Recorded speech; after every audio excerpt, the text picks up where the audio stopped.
شاعر وایي دا زه چې هر چاته درانه ګورمه دا په درنو کې هم درانه ګورمه تل د پښتو د سر لوړۍ دپاره په پښتنو کې پښتانه ګورمه چې توره شپه نوي سبا به څه وي وا چې توره شپه توره شپه نوي سبا به څه وي جفا چې نوي نو وفا به څه وي ډېر ښه ډېر ښه وا د سود او زیان د شمیر آزاد چې نشي د سود او زیان د شمیر آزاد چې نشي نو بیا د عشق هغه سودا به څه وي ډېر ښه لږ د نهر ماشوم جړه خو واوره لږ د نهر ماشوم جړه خو واوره ستا د مړې ګېډې خندا به څه وي ډېر ښه ډېر ښه ما چې د خلکو کم روا ما چې د خپلو کم روا ولیدل ما چې د خپلو کم روا ولیدل د دشمنانو ناروا به څه وي ډېر ښه ډېر ښه د اخلاص څو لفظونه غواړي درنه د اخلاص څو لفظونه غواړي درنه اقبال خفا یا پخلا به څه وي ډېر ښه مورې ستا الله للو للو مې ډېر یادېږي مورې واه ستا الله للو للو مې ډېر یادېږي مورې وایم ماشوم وې او ستا غېږ زما زانګو جوړه وې واه تا خپل ګوګل سره همیش نږدې نږدې ساتلې تا خپل ګوګل سره همیش نږدې نږدې نږدې ساتلې زما قبول که دا سودا مې په سلګو جوړه وې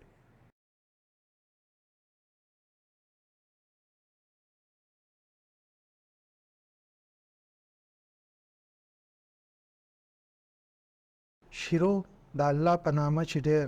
بخښونکی او مهربانه دی شاعر وایي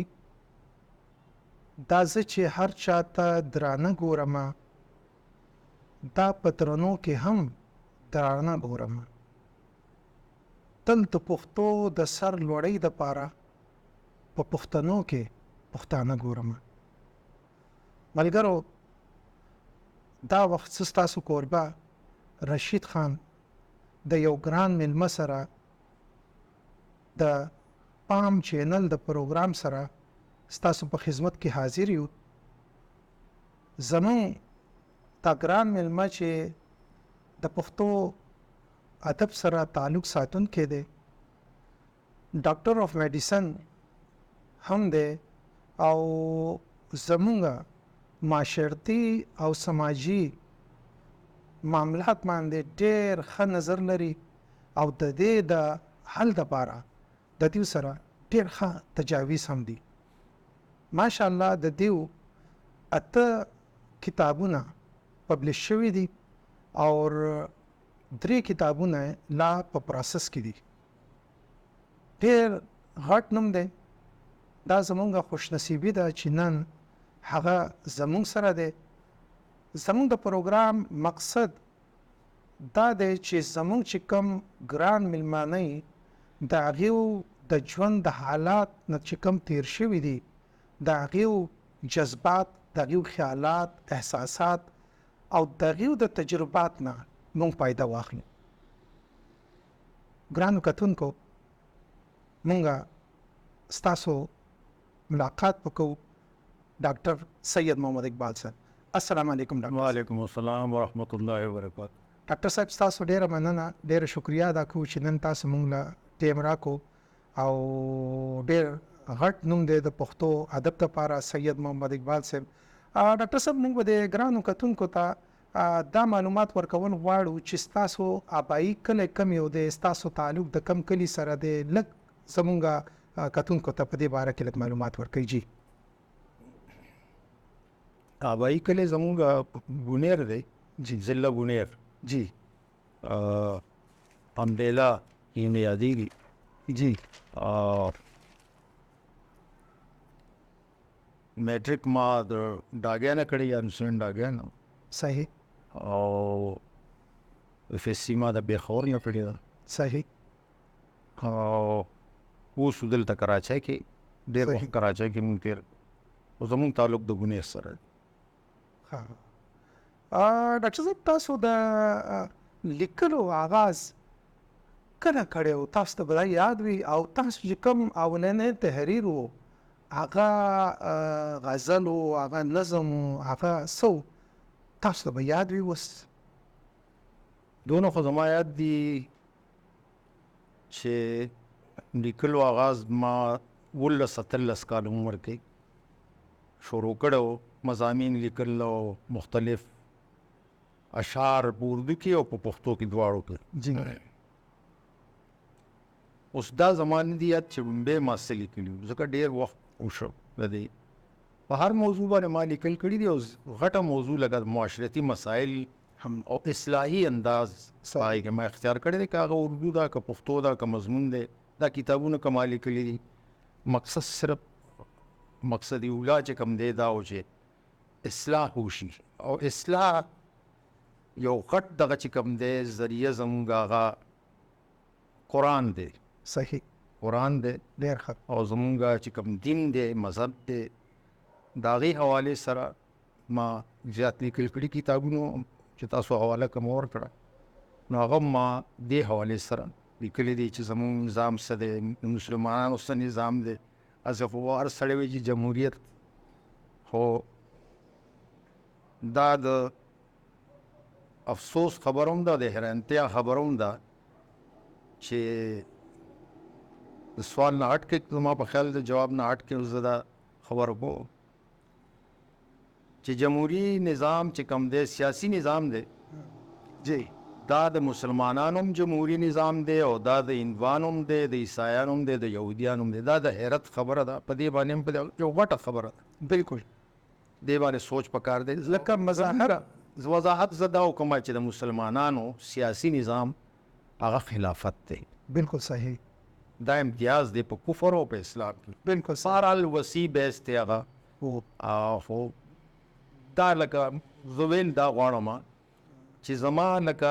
د لیکلو او د وینا چې کوم محور دی هغه دا خبرې دي، نظام او دین قرآن کې سره راغلي دي، هغه د هغې باندې مختلف خبرې کول کتابونه دا چې ما لیکلي دي تقریبا د کلمې باندې یو کتاب چې ما لیکلی ده چې د کلمې مطلب څه. صحیح. نو دا زما د پوره ژوند مقصد هم دغه شوی دی. په زندګۍ کې چې کومې مسلې دي معاشرتي مسایل دي او ظلمونه دي او دغه دي د هغې خلاف هم الحمدلله وخت سره ما خپل جدوجہد کړی دی. صحیح. جی ما ته ډاکټر صاحب بالکل تاسو چې خبره وکړله حالانکه دا خو لږ موضوعونه جدا وه، خو د اردو یو مصرع ده وایي چې جمهوریت ایک طرز حکومت ہے کہ جس میں بندوں کو گنا کرتے ہیں تولا نہیں کرتے. لکه موږ چې په دې جمهوري نظام ته وګورو نو دا عجیبه غوندې سوچ راشي چې یاره د یو عالم او د یو په معاشره کې یو بیکاره انسان شي د دې دواړو حیثیت یو راشي. دا ډېره ده بالکل سوچ خبره ده. بهرحال ډاکټر صاحب ما لیدلی دي چې تاسو لیکایي چې کوم ده تاسو نعتیه کلامونه هم لیکلي دي، تاسو د مور په عظمت باندې هم لیکایي کړې ده، تاسو لکه زیات چې کم معاملات خوښوئ، زیات چې کم مضمون خوښوئ هغه د معاشرې اصلاحي شیونه خوښوئ چې د معاشرې په څه نه څه طریقې باندې، چونکې دا یوه اجتماعي مسله ده، دا انفرادیت نوتې ده دا خبره. نو بهرحال دا ستاسو یو کاوش دی چې په خپل طرف باندې خلکو ته خپله خبره رسوئ او خلکو ته لکه خپل سوچ ور رسوئ چې په معاشره کې اصلاح پیدا شي. ډاکټر صاحب نن سبا چې څنګه حالات روان دي، دا نوی نسل چې کوم طرف ته روان دی، چونکې ستاسو په شعري مجموعو کې او ستاسو په سوچ فکر کې د معاشرې اصلاح شته دی، نو دا نوی نسل نن سبا چې موږ سوشل میډیا ته وګورو او نور خپل معاشرې ته وګورو، نو دا نوی نسل چې په کم طرف روان دی دا خو ډېره یعنی بې لاره شوي دي. تاسو یوه خبره کوئ نو دا نوی نسل به تاسو سره نه کینی، تاسو نه به تیښته کوي. نو داسې څه کول پکار دی چې دا نوی نسل تاسو سره یا زموږ نور مشرانو سره زموږ نور ملمانه چې کوم عزتمن قدرمن خلک راځي چې هغوی سره ناسته پاسته وکړي د دې دپاره څه کول غواړي؟ د دې دپاره څه داسې یو لږه بنده طریقه خو زه نشم تجویز کولی، خو اصلاح د اصلاح ذرایع چې کوم دي نو هغه استعمالول پکار دي. او نن سبا دا سوشل میډیا دا په دې باندې که یو سړی لکه غلط قسم تحریر او تصاویر او ویډیوز شیر کولی شي او هغه په معاشره کې چې کوم دی نو بدرهي پیلاولی شي او د معاشرتي برایانو سبب ګرځېدی شي هغه. نو زما په خیال داسې کسان چې هغوی په دې کې دلچسپي لري په دې خبره کې چې زموږ د معاشرې یا د نوي پول اصلاح دې وشي، صحیح، نو هغه دې په دې نهج باندې لکه په دې نیت باندې او په دې نهج باندې خپل کوششونه شروع کړي. د دغه سوشل میډیا د دې نه زما په خیال بهتر دغه نشي کېدی، ځکه چې په نن وخت کې لکه چې کوم چینل دي ټي وي چینل دي هغې ته خو اپروچ د هر چا نشي کېدی. او سوشل میډیا داسې یو شی چې یو عام کس هم خپل میسیج خپله خبره هغه لکاو کسانو ته زرګاو کسانو ته رسولی شي. صحیح، زما په خیال چې داسې کم کسان دي هغوی دې په دې اراده باندې په دې نیت باندې جدوجہد شروع کړي او دا چې کوم ذرایع دي سوشل میډیا دا چې هغه ډېر استعمال کې پازیټیولی د دې استعمال پکار دی. کم طرف ته چې خلک نیگیټیو استعمالوي او زمونږ نوی پول خرابوي، د هغوی چې کوم دی ذهنونه خرابوي، هغوی بدراهۍ طرف ته بلي او د هغې انجام ظاهره خبره ده چې یو لحاظ سره هم صحیح نه دی، دنیایي لحاظ سره او اخروي لحاظ سره. نو چې کوم داسې کسان دي چې په دې باندې لکه خپه دي په دې خبره باندې صحیح، او دا ورته بده لګي، نو هغوی دې دا دغه وکړي، اراده وکړي، پخه اراده دې وکړي چې موږ هم دا سوشل میډیا دی صحیح، موږ پازیټیولی استعمال کوو او د هغوی د تربیت او د هغوی د اصلاح دپاره دې موږ دا دغه ډېر یو ذریعه وګرځو. ډېر ښه. ډاکټر صاحب زموږ سره تعلیم تربیت یو ډېر ښه هتیار دی چې په معاشره کې ډېر مؤثر کردار ادا کولی شي، خو دلته تاسو اساتذه ته او مور او پلار ته د ماشومانو د تربیت په باره کې څه اصلاح دپاره څه پیغام ورکول غواړئ چې هغوی په ماشومانو څنګه نظر کېږي، د ماشومانو دپاره څه کول غواړي چې ماشومان بې لاره کېږي؟ د ماشومانو د اصلاح دپاره لومبۍ خبره خو دا ده چې والدین د هغوی مور او پلار په هغوی باندې نظر ساتي، د هغوی یو ټایم ټیبل دی جوړ کړي، بار دی زیات. زما په خیال دا خبره ډېرو کسانو باندې کېدای شي بده مو لګي، خو نن سبا چې کوم محله کې یا په دغه کې بار د کور نه بار چې کوم اکټیویټیز کې خلک مبتلا دي، نو که ته خپل ماشوم دغسې پرېږدې بې مواره او بغیر د څه دغه نه نګرانۍ نه، نو تا ته هېڅ پته نه لګي چې هغې کومو خلکو سره د هغه ټایم پاس کېږي، کومو خلکو سره کینی پاسي، بالکل هغه ماحول څنګه دی، هغه خلک څنګه دي، نو دا نگرانی پکار ده.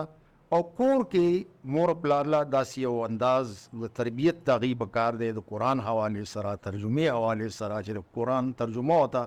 ښیي او هغه لحاظ سره د هغوی تربیت کوي. استادان هم زما په خیال دا یو دغه ډېر ښکلي انداز سره د وړو تربیت کولی شي چې د دې چې کوم د هغوی تعلیمي چې کوم نصاب دی د نصاب نه هټ کې جی قرآن او حدیث طرف ته، دین طرف ته صحیح هغوی راغب کړي او د هغوی چې کوم دی نو داسې څه پیریډ کېږي یا د یو پیریډ یو حصه 15 منټه 10 منټه د هغوی چې کوم دی نو د تربیت په لحاظ سره خو په نیت باندې لکه دا نه چې ګنې یو فټیک په انداز کې نه، لکه د اخلاص نه هغوی دا یو کوشش شروع کړي. زما په خیال چې د دې مثبت نتایج راتلی شي ډېر زر. جی ډېر ښه ډاکټر صاحب دا ستاسو ډېره ښه خبره وه چې مور او پلار دې په ماشوم باندې نظر ساتي، هغه چا څه کیني پاسي، چا څه ځي راځي، او بیا د موبایل په استعمال باندې د هغې ډېر زیات نظر ساتل غواړي. بالکل. تاسو ډېره ښه خبره وکړه. ډاکټر صاحب زه به دا هم تپوس کول غواړم لکه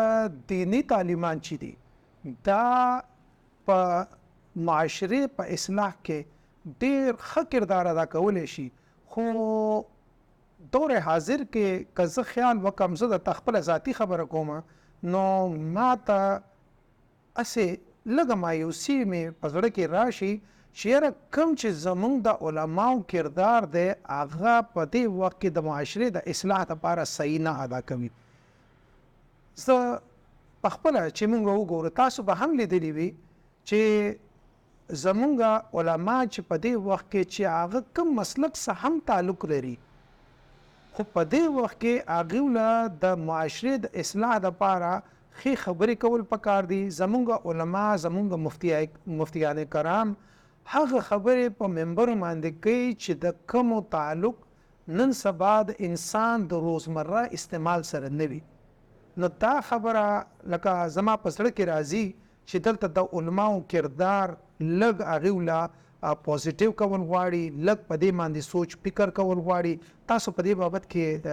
لږ مزید تفصیل سره دا بیان کړئ. بالکل دا خبره زما ذهن کې بیا راځي. اصل کې خبرې مخامخ خو خبره یوې د هغې تفصیلات ډېر زیات دي. جی تفصیلات دا چې کوم روایتي عالمان مونږ دغه کو یا امامان د جماعت امامان نو په غټو الفاظو کې به زه دا ووایم چې په اسلام کې د دې داسې خاص دغه نشته. دا د وروستو خلکو بیا خپل یو دغه دي یو ذاتي مفادات د عمل دخل په دې کې ډېر زیات دی. یوه خبره. دویمه خبره دا ده چې دینی علم او دنیایي علم دا جدا کول دا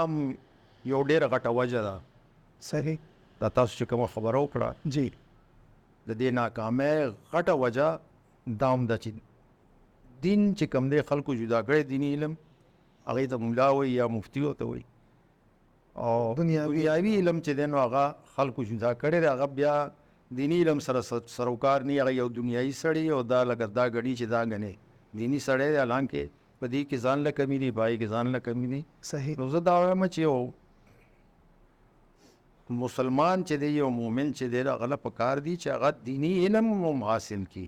او دنیایي علم هم حاصل کی. صحیح. خو دینی علم د دې دپاره نه حاصلی چې هغه د ګېډې ډکولو دا لفظ ما ته دغه غوندې استعمال کو، خو چې ذریعه معاش نه جوړوي. نن سبا زه دا ګورم چې د دین علم خلکو د ذریعه معاش ګڼلی دی خپل، او ګڼلی نه دی بلکې لګیا دي پکې دغه دی. بالکل دا نه د پکار، دا بالکل نه د پکار. دواړه علمونه حاصلول پکار دي. هر یو مسلمان له چې ځان ته مسلمان وایي. صحیح. او خاص طور باندې زه په دې باندې لکه زور ورکوم په دې خبره چې د دین علم د دنیا ګټلو ذریعه نه دي جوړ پکار. ډېر ښه. ډاکټر صاحب زمونږ مینوال چې کوم دي مونږ به دا غواړو چې تاسو خپل کلام هغوی سره شیر کړئ او مونږ به دا غواړو چې تاسو څه نه څه شعرونه مونږ ته ووایئ. زمونږ کتونکي دي هغوی به ستاسو شعرونو نه مستفید شي او چې ټول به انشاءالله خوند به واخلو ستاسو د شاعري. صحیح. دا یو څو شعر خو د مور په باره کې دي، 2 اشعار دي. ارشاد. مورې ستا الله للو للو مې ډېر یادېږي مورې، واه. ستا الله للو للو مې ډېر یادېږي مورې، وایم ماشوم وې او ستا غېږ زما زانګو جوړه وې. واه. تا خپل ګوګل سره همیش نږدې ساتلې، تا خپل ګوګل سره همیش نږدې ساتلې، زما قبول که دا سودا مې په سلګو جوړوي. ډېر او څه نور اشعار دي هغه به ډېر ښه متزور وم چې توره شپه نه وي سبا به څه وي. واه. چې توره شپه نه وي سبا به څه وي، جفا چې نه وي نو وفا به څه وي. ډېر ښه ډېر ښه واه د سود او زیان د شمیر آزاد چې نشي، د سود او زیان د شمیر آزاد چې نشي، نو بیا د عشق هغه سودا به څه وي. ډېر ښه لږ د نهر ماشوم جړه خو واوره، لږ د نهر ماشوم جړه خو واوره، ستا د مړې ګېډې خندا به څه وي. ډېر ښه ډېر ښه ما چې د خلکو کم روا، ما چې د خپلو کم روا ولیدل، ما چې د خپلو کم روا ولیدل، د دشمنانو ناروا به څه وي. ډېر ښه ډېر ښه د اخلاص څو لفظونه غواړي درنه، د اخلاص څو لفظونه غواړي درنه، اقبال خفا و یا پخلا به څه وي. ډېر ښه ډېر ښه ډېر بهترینه ماشاءالله. ډاکټر صاحب تاسو په دې شیانو باندې ډېره تجربه ده او ډېر ما ته دا ووایئ چې لکه څنګه چې پخوانۍ د پښتو حجرې وې په هغه کې به محفلونه وو، په هغه کې به مذهبي محفلونه وو، په هغه کې به د طنز و مزاح محفلونه وو، په هغه کې به کله کله په دې حجرو کې به دا ټنګ ټکوره وو، نو دا منګې او رباب بچا راواغست، ګپ شپ به یې لګول. هغه شیونه اوس په پښتنو په حجرو کې ختم شوي دي. نو کله ما ته دغه سوچ راشي چې یاره دا شیونه چې د پښتنو په حجرو کې ختم شول، نو اوس هغه زموږ نوی نسل چې دی ماشومان، هغه هم څوک د چرسو طرف ته اوښتي دي، څوک د شرابو ته اوښتي دي، څوک د نور نن سبا چې دا نوې نوې نشې راغلي دي د دې ته اوښتي دي. زموږ دپاره په سماجي حلقو کې تاسو چونکې په دې باندې ډېر تجربه لرئ او ډېر لکه خبره اترم کولی شي او ډېر خلک ستاسو واوریم چې په سماجي حلقو کې دغه شانتې دا نوی نسل تر رضاکارانه طور باندې تیار کی چې چېرته په علاقه کې مسئلې مسایلې هغه ته ودرېږي. نو په دغه کې زموږ دا سماجي حلقې یا سیاسي حلقې څه کردار ادا کولی شي؟ رشید صاحب دا تاسو خبره چې وکړه پخوانی وخت د حجرو هغه او دا اوس وخت د موبایلو ده، جی دا یو ارتقایي عمل دی، د وخت د زمانې یو ارتقایي عمل دی د ترقۍ. تاسې پخوا ډېر څیزونه څه بل شانت وو، نور هم د دې حجرو نه او د دې دغه نه که سړی هټ کړي وګوري، صحیح اوس د هغې هیئت او دغه څه بل شانت دی. د دې موبایل باره کې چا تصور نشو کولی صحیح چې داسې یو شی به د سري او نه به ورته تاري نه به څه نه به څه صحیح ته به پرې خبرې کوي، د امریکې نه به خبرې کېږي او د برطانیې نه به کېږي او د کلي نه به کېږي، یا به پرې چې دی نو تصویر راځي، دا تصور چا نشو کولی. او بهرحال د هغه خپل وخت د هغه زوړ وخت خپل چې کوم دی نو ښه پازیټیو څیزونو خبرې وې، او د دې چې کوم موجوده وخت دی نو دا تیزی راغلی ده. ډېر کمیونیکیشن چې کوم دی که نه، کمیونیکیشن کې ډېره غټه تیزي، ډېر ایډوانس شوی، ډېره زیاته تیزي راغلې ده. مونږ له د هغه زوړ وخت د جړلو په ځای باندې چې کوم دا موجوده وخت دی، د دې چې کوم دا تیز ترین ذرایع دي دا په کار کې راوسته په کار دي. هغه ټنګ ټکور هغه تللی وخت دی، هغه بیا نه راځي. او نور هم ښه خبر ټنګ ټکور خو خیر یو جدا دغه د هر چا خپل اندازي خپل سوچي، خو د هغې نه هټ کې لکه د ټنګ ټکور نه هټ کې د هغه وخت خپل لکه هغه مشران چې کشرانو ته دی، زما ښه یاد دي چې مشر به په کټ کې ناست او کشر به کټ کې نشو کېناستی، د ادب په وجه باندې هغه ډېرې خبرې نور هم داسې بالکل. او هغې چې به کوم نصیحت پردي خلک په لکه رشته دار به نو د هغه حجرې د هغه محلې د هغه کلي وو، خو هغوی به لکه داسې یریده د هغې مشرانو نه لکه څنګه د پلار نه چې یریږي مشر ورور نه یریږي. دا هغه ځای هغه وخت هغه خپل ښې خبرې خپلې بدې خبرې موجوده دور کې هم مونږ اوسو، او موجوده دور چې کوم ذرایع دي کوم دغه دي هغه مونږ له استعمالول پکار دي، استعمال کې راوستل پکار دي. صحیح. او د دې نوی پول زمونږ چې کوم دی چې کوم دا نسل دی جی د دې د اصلاح دپاره چې کوم دی نو سوچ پکار دی او دغه پکار دی او دا څنګه چې ما مخکې خبره وکړه چې څوک دا ذرایع په غلط توګه استعمالي او زمونږ د نسل ته نقصان رسي جی نو چې کم خلک په دې باندې افسوس کوي او پریشان دي په دې باندې هغوی دي صرف های نه کوي صرف فریادونه دې نه کوي صرف لکه فریادي شعرونه دې نه لیکي هغوی دې راپاسي او پریکټیکلی دې چې کوم دی نو دا ذرایع مثبت طریقې سره د استعمال کی صحیح دې خو سیده خبره ده لکه یو شی دی هغه ته چاړه ده هغه ته یو سړی پې مارین پې وره کټ کولی شي او دا ده چې غوښه پې هم کټ کولی شي هلته او خوړی هم شي هغه غوښه نو دا رشي دوه پهلوي صحیح او ښه پهلو باندې مونږ له پکار ده چې دا ذرایع او دا دغه مونږ استعمال کړو صحیح د نوي کل د اصلاح دپاره د دې د پرمختګ دپاره او دغه دپاره ما خو دغه سوچ دپاره ډېر ښه سوچ دی ډاکټر صاحب بل ما چې کومه خبره وکړه لکه سماجي حلقو کې ستاسو اورېدلی کېږي او لکه څنګه چې ما وختي خبره وکړله په دې بابت کې د ممبر نه هم ډېر ښه کردار ادا کېدی شي که علماء کرام هم غواړي او هغوی په دې باندې خبره کول غواړي د معاشرې اصلاح غواړي بل دا شی ډېر د افسوس دی چې دا نوی نسل زلمی الکان خو الکان خو نن سبا زمونږ د جینکۍ زمونږ د لوڼو چې کوم دي دا هم بې لاره شوي دي ما په تیر شوي ورځو کې یوه ویډیو ولیدله نو چې هغه ما ولیدله نو زما دا سره ډېر زیات خفه شو چې دا پښتانه په کوم طرف روان دي زما پلار به کله چې مونځ وکړو نو په مسله به کېناست او وبې ژړل چې په دې پښتنو باندې نن سبا څه چل شوی دی چې د مشرانو د اهل شعور خبرې ته سوچ وکړم نو دا شعور چې کم دی دا ډېره پریشانی ده او بې شعوري چې کم ده ښه مزې به د شپې پروت وي ښه مزې خوب به وکړې سهار به راپاسې و به لامبې کار نه به لاړ شي نو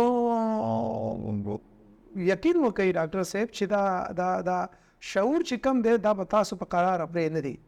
شعور او احساس دا د پیغمبرانو میراث دی جی هغوی کې شعور او احساس بدرجه اتم نو ټیک ته چې سړی بې ارامه بې سکونه خو وي خو داسې انسان هغوی سره اټیچ وي میلامیږي بالکل دا د هغوی مطلب یو قسم تعلق دی ورسره بالکل او بې شعوره او بې احساس انسان خو هغه خو خر دی نو تا چې څنګه خبره وکړه چې سمله پاسه وفره بس دغه دی الله پاک ته په موږ رحم وکړي آمین او چې کوم دا باشعوره او با احساس والا کسان دي دی چې لکه راپاسي او عملي څه کار وکړي د دې دغه دپاره چې کوم باندې موږ خبرې اترې وکړې جی او زمونږ دا را روان چې کوم نسل دی د هغوی دنیا هم صحیح شي او آخرت هم صحیح شي زه چې ستاسو خبرو نه ما څه معلومات واخیستل نو د مور او پلار د استادانو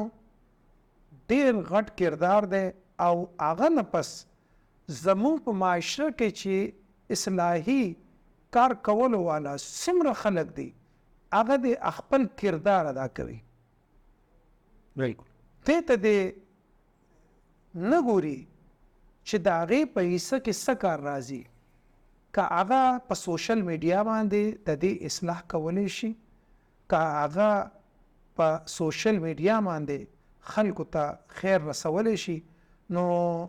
زه امید لرم چې د دغه خیر بدله به الله پاک هغې ته ورکړي او دغه خیر به د هغه انسان نسلونو ته الله پاک منتقل کړي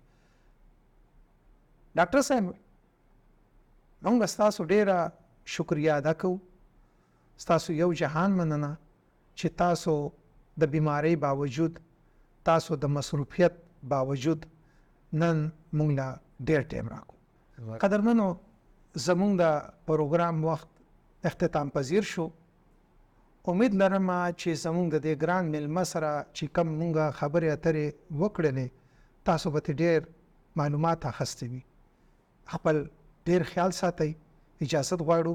الله پامان.